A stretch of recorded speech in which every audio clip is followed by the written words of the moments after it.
Sharp rhythmic lines can instantly energize a design, and this technique will show you how to construct them with perfect continuity. How to create seamless zigzag patterns.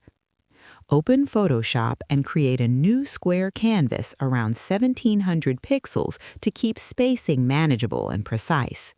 Select the Line tool and draw a diagonal stroke across the center, then duplicate it and rotate the copy to form a zigzag peak. Group these two lines and duplicate the group horizontally while holding Shift so alignment stays straight. Continue duplicating until a full row appears, then duplicate the entire row downward to build a repeating